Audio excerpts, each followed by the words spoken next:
Bonjour.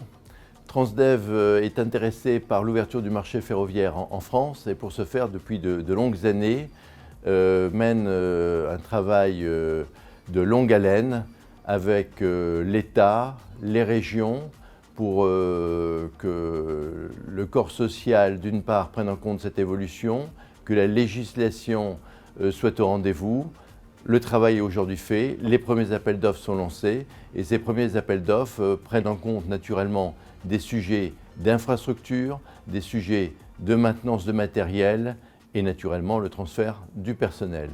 Pour ce qui est de l'infrastructure, nous attachons en tant que nouvel entrant à ce que l'infrastructure nous soit remise en bon état ou nous soit confiée en bon état. Je pense notamment aux infrastructures que peuvent être les lieux de remisage de matériel. Il faut une accessibilité facile et aisée. À côté de ça, l'infrastructure en tant que telle, donc le réseau ferré, doit répondre aux attentes de la population.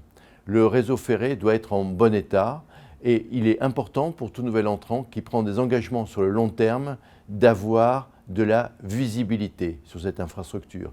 De la visibilité, cela suppose de la transmission de données pour que nous puissions répondre favorablement au cahier des charges. Cela suppose également des coûts raisonnables. Aujourd'hui, il faut souligner que les coûts en France sont beaucoup plus élevés que dans les autres pays. Donc là, il y a probablement un travail à faire.